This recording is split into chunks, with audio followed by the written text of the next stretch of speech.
Le Digital Market Act, c'est enfin un accord européen qui vient réguler les géants du numérique sur la partie économique, sur la partie concurrence. Est-ce que ça peut modifier ce paysage numérique mondial? Quels sont les effets attendus, mais aussi peut-être ceux qu'on n'attend pas d'une régulation? On en parle avec trois intervenants aujourd'hui. D'abord, le secrétaire d'État chargé de la transition numérique et des communications électroniques, Cédric O. Olivier Babot, à vos côtés, président fondateur de l'Institut Sapiens. Et en visio avec nous, nous avons Julien Pillot, qui est consultant, enseignant, chercheur en économie à l'INSEC, groupe Omnes Éducation.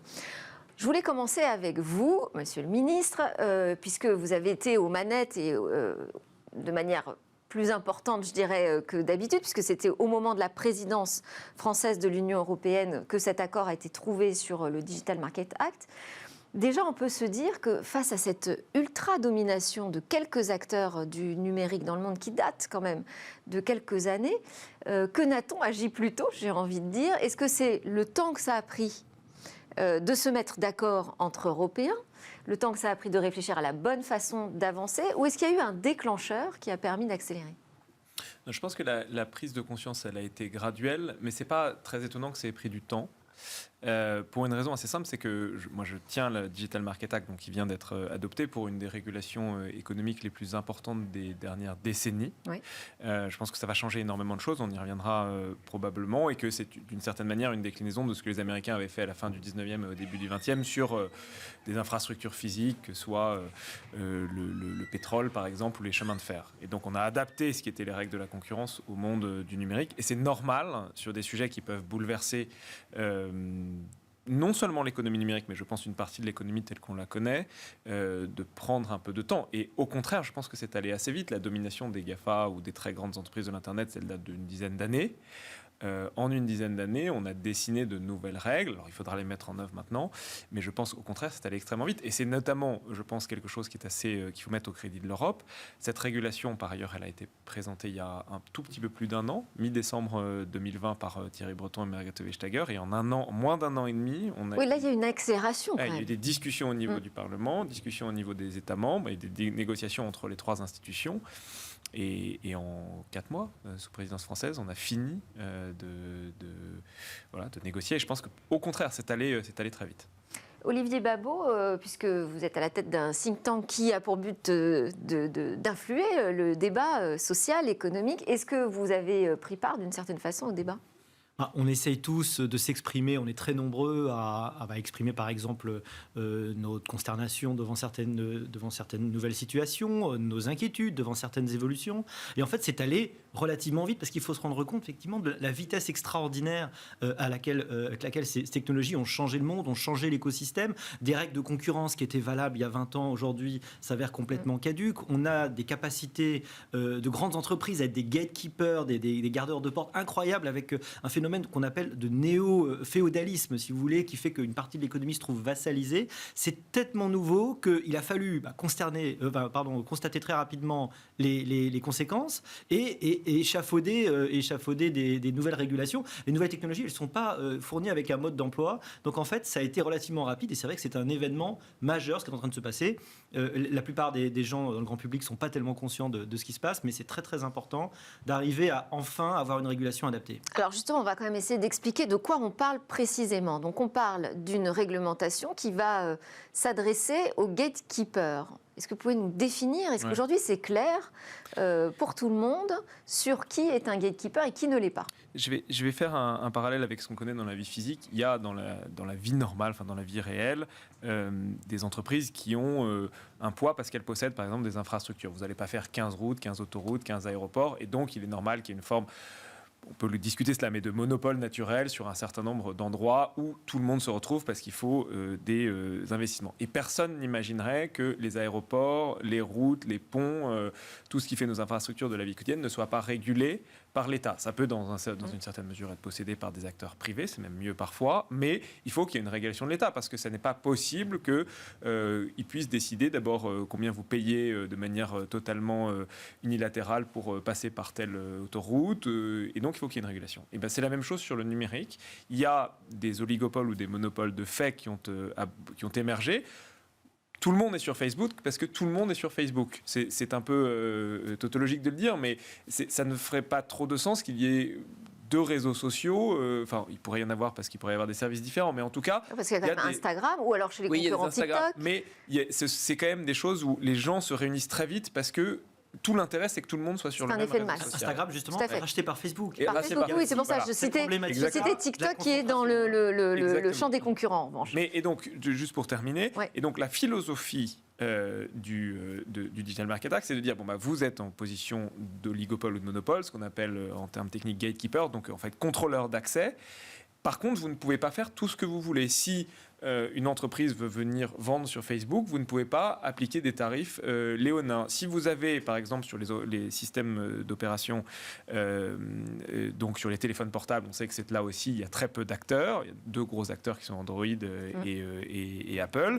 Eh bien, vous ne pouvez pas décider unilatéralement que vous allez choisir quelle application va être mise en avant, combien vous allez leur faire payer, sans qu'il y ait une forme de rationalité économique. Et donc, on considère... sur la frontière de qui est gatekeeper ou qui ne l'est pas, à quel moment on devient un gatekeeper au sens de la régulation du DMA? Il y a des règles de chiffre d'affaires et de capitalisation boursière. D'ailleurs, la capitalisation boursière, c'est nouveau, qui font qu'au-dessus, par exemple, 75 milliards d'euros de capitalisation boursière, vous êtes considéré a priori comme un gatekeeper. Et puis, il y a un truc qui est assez important, c'est que la Commission peut aussi, en deçà de ces seuils, aller dire, en fait, compte tenu de ce que je constate, après une étude approfondie, évidemment, du marché, de la manière dont fonctionne tel domaine de l'économie numérique, je considère que tel acteur ou tel acteur est un gatekeeper, et donc il a des obligations supérieures à ce qu'est un acteur économique normal. Donc il y a une flexibilité pour cette définition. On va donner la parole à Julien Pillot qui est connecté avec nous et que je vois opiner du chef. Comment est-ce qu'on est arrivé à cette situation d'ultra-domination? Est-ce que c'est un laisser-faire ou c'est finalement la machine numérique qui crée ça par nature presque? Les deux, et Monsieur le secrétaire d'État y a quelque part répondu. Il faut bien comprendre effectivement que les marchés numériques, en tout cas pour certaines plateformes, sont soumises à ce qu'on appelle des effets de réseau. Et Monsieur le secrétaire d'État a raison de dire que tout le monde est sur Facebook ou tout le monde est sur Instagram, parce que tout le monde est sur Facebook et tout le monde est sur Instagram. On comprend aussi sur d'autres marchés. Si vous êtes un chauffeur indépendant, il vaut mieux que vous vous positionnez sur Uber que sur une autre application concurrente, parce que c'est sur Uber que vous aurez le plus de chances d'obtenir des courses en quantité et en qualité, et donc d'augmenter votre profit. Et inversement, si vous êtes de l'autre côté de la barrière, si vous êtes un utilisateur d'un service de VTC, il vaut mieux que vous alliez sur Uber si c'est Uber qui est dominant dans votre ville, plutôt que sur une autre application concurrente, parce que c'est là que vous aurez plus de chances d'avoir une course dans les meilleurs délais, et certainement aux meilleurs tarifs également. Donc effectivement, il y a des effets de réseau qui font qu'on tend vers des situations de domination, voire parfois même de monopole, qui sont des situations qui sont des dominations naturel, quasi naturel.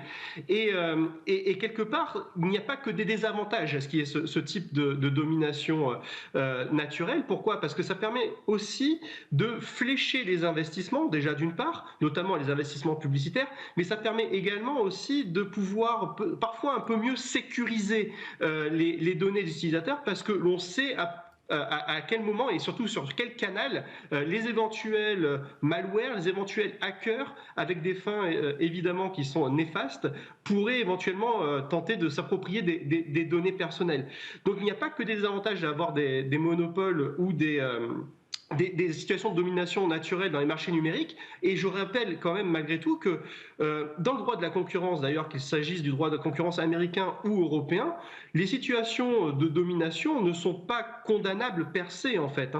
C'est l'abus de position dominante qui est condamné. C'est le fait que du fait de sa puissance économique, du fait de l'abus de sa position de gatekeeper, une entreprise pourrait être en mesure de pouvoir imposer des conditions d'accès techniques et ou tarifaires qui soient clairement désavantageuses et de nature à la fois de contraindre finalement le consommateur dans sa liberté de choix et éventuellement de tuer l'innovation dans l'œuf. Voilà. Et je crois qu'en cela, le DMA n'est pas en fait une nouvelle régulation, parce qu'en fait c'est l'application de méthodes et de textes, notamment de dispositions légales comme la théorie des facilités essentielles, des infrastructures essentielles qui existent depuis la fin du 19e siècle et le 20e siècle, mais appliquées, modernisées pour tenir compte des nouvelles réalités d'un secteur numérique qui a effectivement beaucoup évolué sur ces 20 dernières années.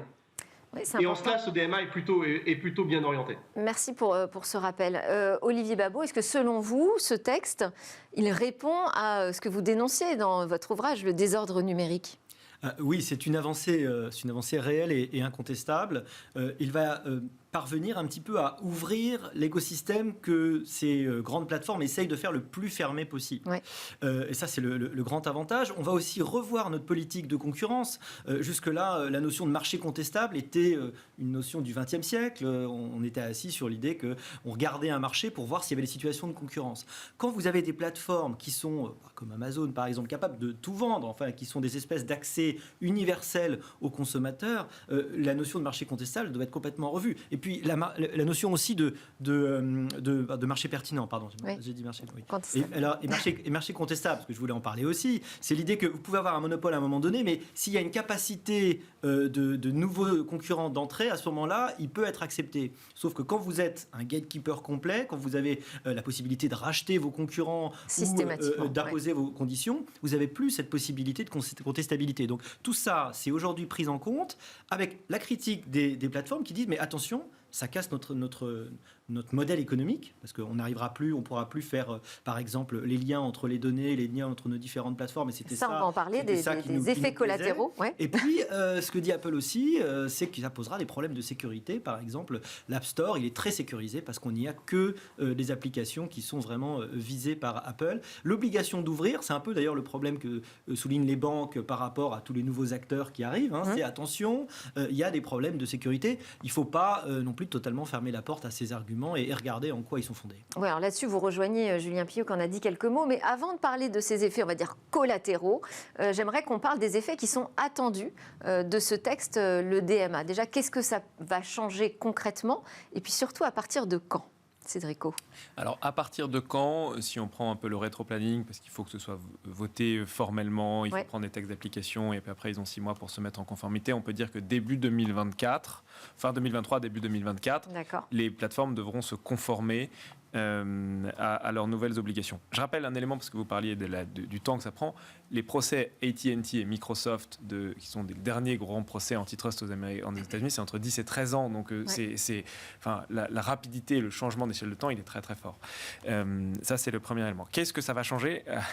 Alors, ça va changer énormément de choses. Moi, je pense que ça va tout changer sur le long terme. Ça mettra du temps, il y aura un mouvement. Vous pensez que ça peut changer même les rapports de force ? Bien sûr, je pense que ça va tout changer.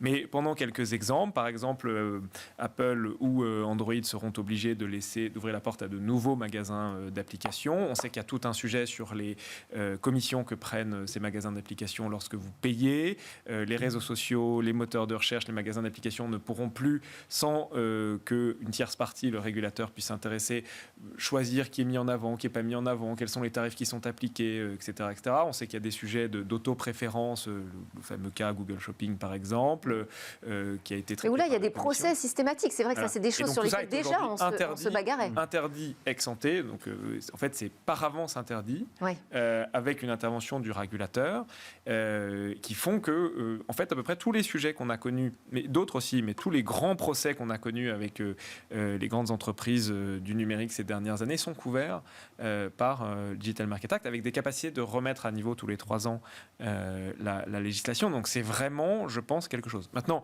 je pense que sur le fond, c'est un tremblement de terre dont on perçoit encore assez mal la portée.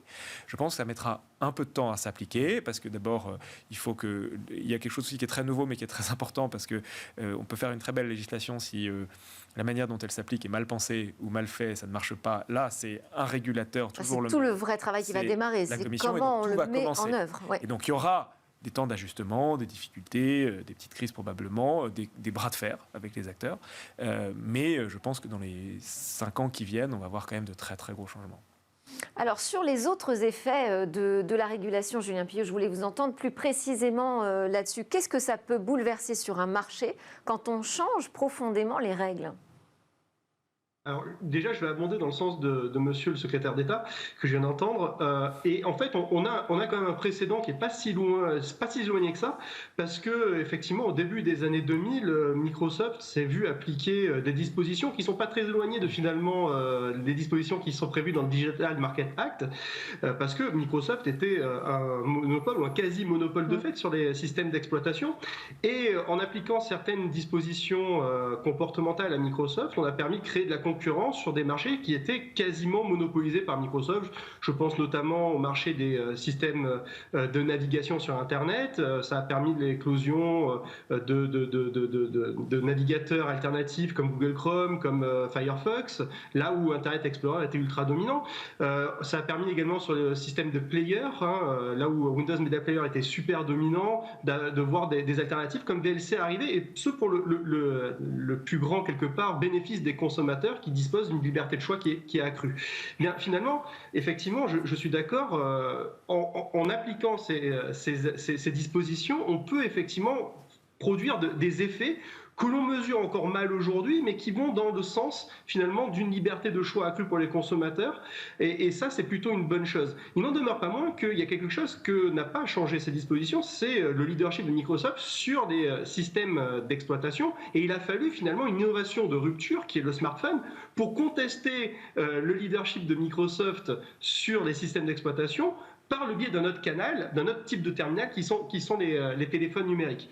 Et puis vu que vous parlez des effets collatéraux qui peuvent être attendus, donc il y a tout le côté vertueux dont on a parlé, mais il y a aussi quelques inquiétudes qui consistent en fait à dire que plus vous avez finalement de concurrents et de concurrence, moins les investissements sont fléchés. Donc il y a une dispersion des investissements qui peut éventuellement parfois produire des situations qui sont sous-efficientes, sous-optimales sur le plan de l'économie, parce que finalement, les investisseurs, notamment de produits et de services complémentaires, dispersent un petit peu leurs investissements plutôt que de les concentrer au même endroit. Et ça génère aussi un manque à gagner pour certains opérateurs. Et puis, il y a aussi des coûts notamment liés à la sécurisation, lorsqu'on met en place de l'interopérabilité entre des systèmes qui sont un petit peu différents, qui ont chacun leur langage informatique, qui se passent sur des systèmes on va dire hardware qui sont un petit peu différents, eh bien il faut mettre en place des investissements supplémentaires pour sécuriser tout cela. Et tout ça, ce sont des coûts ou des manques à gagner